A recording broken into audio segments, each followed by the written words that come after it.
Hello everyone, this is Mominul and welcome to my YouTube channel Popo Rider. Yeah. Everybody knows that I'm breaking down. Everybody knows I ain't faking now. Everybody knows my heart's faking now. বিসমিল্লাহিররহমানিররহিম। রোজ আজকে আবার চলে আসলাম আপনাদের সাথে নতুন একটি video নিয়ে আপনাদের সাথে নতুন একটা বিষয়ে আলাপ করার জন্য। দেখেন, আমি আপনাদের সাথে যে বিষয়গুলো আলাপ করি কিংবা যে বিষয়গুলো নিয়ে কথা বলি, সেই বিষয়গুলো আগে আমি আমার নিজের উপরে কিংবা আমার নিজের মোটরসাইকেলের উপরে এক্সপেরিমেন্ট করে সেখান থেকে যদি গুড ফলাফল পাই এবং ব্যাড ফলাফল পাই, যেটাই পাই দুইটাই আপনাদের সাথে শেয়ার করার চেষ্টা করি। সো আপনারা বুঝতেই পারতেছেন যে আমি ভুল কোনো ইনফরমেশন কিংবা ভুল কোনো কিছু আপনাদের সাথে শেয়ার করি না। যতটুকু পারি অবশ্যই আপনাদের যে কাজ দিবে কিংবা আমি যে ইনফরমেশন শেয়ার করি সেটা অবশ্যই হয়তো আপনাদের কাজে দিবে, সেই অনুপাতেই আপনাদের সাথে শেয়ার করি। সো আপনারা আমার অবশ্যই সাবস্ক্রাইব করে আমার সাথে থাকবেন এবং আমার ভিডিও দেখবেন যাতে আপনাদের একটু হলেও উপকার হয়। সো আজকে কথা বলবো ইঞ্জিন অয়েল নিয়ে। সাধারণত একটা বাইকের যদি যান বলেন সেটাকে ইঞ্জিন অয়েল বলা যায়। আমাদের মানবদেহে যেরকম শরীরে রক্ত প্রবাহ সেটা যেরকম ইম্পর্টেন্ট, সেরকম হচ্ছে গিয়ে ইঞ্জিনের যে ইঞ্জিন অয়েলটা সেটাও সেরকম ইম্পর্টেন্ট। একজন এক এক ধরনের ইঞ্জিন অয়েল ইউজ করে। যদি আপনার বাইক কিংবা মোটরসাইকেল ব্রেকিং পিরিয়ডে থাকে তখন আপনি মিনারেল যে ইঞ্জিন অয়েলটা সেটা ব্যবহার করতে পারেন, কারণ আপনার যে ব্রেকিং পিরিয়ড সেই ব্রেকিং পিরিয়ডে ইঞ্জিন অয়েলটা বারে বারে চেঞ্জ করতে হয়। কারণ হচ্ছে গিয়ে ইঞ্জিনের যেই ভিতরে যে ময়লাগুলো থাকে, ম্যানুফ্যাকচার হওয়ার পরে যে ময়লাগুলো থেকে যায় ইঞ্জিনের ভিতরে, সেগুলো ইঞ্জিন অয়েলের মাধ্যমে ইঞ্জিন থেকে সরে এসে আমাদের যে ইঞ্জিন অয়েল ফিল্টার আছে সেখানে এসে জমা হয়। এবং ব্রেকিং পিরিয়ডে আপনারা অবশ্যই চেষ্টা করবেন যে ইঞ্জিন অয়েল চেঞ্জ করার সাথে সাথে আপনার ইঞ্জিন অয়েল ফিল্টারটাও চেঞ্জ করার জন্য। এবং ব্রেকিং পিরিয়ডে 500 কিলো কিংবা 800 কিলোতেই একটা ইঞ্জিন অয়েল ড্রেন দিয়ে দিবেন। সেক্ষেত্রে আপনার বাইকের ইঞ্জিনটা ইন ফিউচারে ভালো পারফরমেন্স দিবে। এবং আপনি যে ব্রেকিং পিরিয়ডে যে অয়েলটা চেঞ্জ করবেন 400 কিলো কিংবা 500 কিলোতে, সেই ইঞ্জিন অয়েলটা রেখে দেওয়ার চেষ্টা করবেন। পরবর্তীতে আপনার বাইকের যে চেন লুপ কিংবা বিভিন্ন যে জায়গায় যে লুপ করার যে কাজগুলো সেটা আপনার এই ইঞ্জিন অয়েল দিয়ে আপনি করতে পারবেন। আর সব সময় চেষ্টা করবেন ইঞ্জিন অয়েল ইউজ করার পরে ইঞ্জিন অয়েলের যেই মোড়কটা আছে কিংবা যেই বোতলটা আছে সেই বোতলটা ফুটো করে ফেলার কিংবা নষ্ট করে ফেলার। কারণ হচ্ছে গিয়ে ইঞ্জিন অয়েল এরকম একটা জিনিস, আমাদের দেশের মানুষজন তো খুব চালাক চতুর। সো ওই পোড়া যে ইঞ্জিন অয়েল কিংবা ইউজড যে ইঞ্জিন অয়েল যেটা নষ্ট হয়ে যায় সেটা হচ্ছে গিয়ে বিভিন্ন গ্রেজে ওরা কিনে রাখে, কিংবা যখন আমরা চেঞ্জ করি তখন ওরা সংরক্ষণ করে রাখে, মজুত করে রাখে। পরবর্তীতে একটা নির্দিষ্ট পরিমাণের আকার যখন হয় তখন সেগুলো বিভিন্ন জায়গায় বিক্রি করে দেয়। আর তারা যখন বিক্রি করে দেয় ওই বিক্রিটা তো তারা তো এমনি ওইগুলো কিনে নিয়ে যায় না, তারা ওইগুলোকে রিফাইন্ড করে কিংবা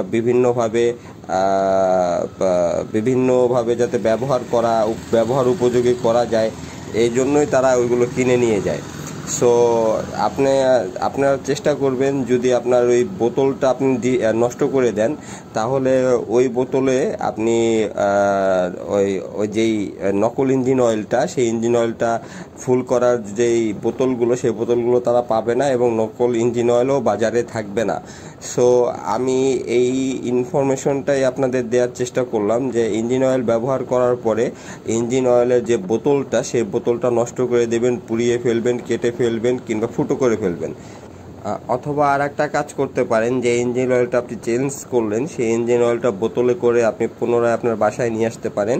সেটা আপনার চেনে কিংবা বিভিন্ন যে জায়গায় লুপ করা লাগে মাঝে মাঝেই গাড়ি ওয়াশ দিলে সেসব জায়গায় আপনি ব্যবহার করতে পারবেন ঘরে বসে। সেক্ষেত্রে আপনার গ্যারেজে গিয়ে আপনার ইয়ে করা লাগবে না, এবং ইঞ্জিন অয়েলটাও আপনার দ্বারা যে আরেকজন ক্ষতিগ্রস্ত হবে নকল ইঞ্জিন অয়েল ব্যবহার করে সেটাও হলো না।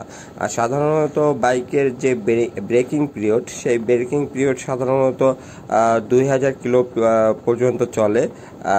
2000 কিলোমিটার পর্যন্ত মেনটেন করতে হয় 6000 RPM এর ভিতরে। সো 2000 কিলোমিটারের ভিতরে 6000 RPM এর মধ্যে আপনি স্পিড যে 40-এর ভিতরে রাখতে হবে এরকম না। আপনি 6000 RPM এ আপনার গাড়ির যে স্পিড সেটা 60 হতে পারে, 70 হতে পারে, 50 হতে পারে, 40 হতে পারে, 55 হতে পারে, যে কোনোটা হতে পারে। কিন্তু আপনি যদি একটু মেনটেন করেন এই 2000 কিলো পর্যন্ত, 6000 RPM পর্যন্ত যদি আপনি আপনার গাড়িটাকে মেনটেন করে চালান, সেক্ষেত্রে আপনি কিন্তু ভালো একটা পারফরমেন্স পাবেন ইন ফিউচার আপনার গাড়ির ইঞ্জিন থেকে। আর সব সময় চেষ্টা করবেন যে ইঞ্জিন অয়েল চেঞ্জ করার সাথে সাথে ব্রেকিং পিরিয়ডের সময় আপনার যে ইঞ্জিন অয়েল ফিল্টারটা আছে সেটা চেঞ্জ করার, এবং পরবর্তীতে যখন আপনি আপনার গাড়িটা ইঞ্জিন অয়েলের ব্রেকিং পিরিয়ড কমপ্লিট হয়ে যাবে তখন আপনি 2-3টা পর আপনি ইঞ্জিন অয়েল 2-3টা চেঞ্জ করলেন, তখন আপনি একবার আপনার যে ইঞ্জিন অয়েল ফিল্টার আছে তখন সেটা চেঞ্জ করে ফেলেন। এবং ইঞ্জিন অয়েলের সাথে চেষ্টা করবেন যে প্রতি 3000 কিংবা 2500 কিলো পর আপনার যেই এয়ার ফিল্টারটা আছে সেই এয়ার ফিল্টারটাও চেঞ্জ করার, কারণ এয়ার ফিল্টারটা গাড়ির অনেক বড় একটা ভূমিকা রাখে। যদি এয়ার কনসিলেশন খারাপ হয় তাহলে আপনার গাড়ির পারফরমেন্সটা খারাপ হবে। আর সাধারণত আপনারা যদি জিজ্ঞাসা করেন যে আমি কোন ইঞ্জিন অয়েলটা ইউজ করি, আমি সাধারণত শেলের long ride, Shell advance long ride যেটা ফুল সিনথেটিক, ওই ইঞ্জিন অয়েলটা ইউজ করি। ওই ইঞ্জিন অয়েলটা সাধারণত কোম্পানি রিকমেন্ড করে যে 6000 কিলো পর্যন্ত চালানো যাবে, কিন্তু আমি 3000 কিলো পর্যন্ত ইউজ করি আমার ওই ইঞ্জিন অয়েলটা।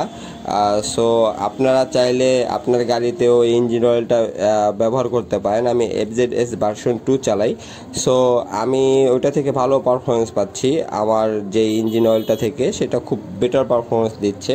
সো আপনারা যদি চান যে আপনারা ইঞ্জিন অয়েল চেঞ্জ করবেন, আমি যে ওয়েগুলো বলে দিলাম সেই ওয়েগুলো অবশ্যই ফলো করবেন, এবং অবশ্যই ইঞ্জিন অয়েল চেঞ্জ করার পরে ইঞ্জিন অয়েলের যে বোতলটা, নতুন বোতলটা যেটা ইঞ্জিন অয়েল ভরা থাকে সেটা অবশ্যই আপনারা নষ্ট করে দেওয়ার চেষ্টা করবেন, যাতে অন্য কেউ প্রতারিত না হয়। কারণ ওই বোতলটা থাকলে ওই বোতলটা নকল ইঞ্জিন অয়েল ফিল করে আবার বাজারে আসবে।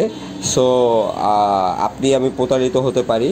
তো কথা বলতে বলতে অনেক কথাই বলে ফেললাম, জানি না কতটুকু ইনফরমেশন আপনাদের দিতে পারছি এবং আমার ভিডিও কতটুকু আপনাদের ভালো লাগছে। যদি ভিডিও ভালো লেগে থাকে অবশ্যই একটা লাইক করে দেবেন এবং অবশ্যই সাবস্ক্রাইব করে আমার পাশে থাকবেন।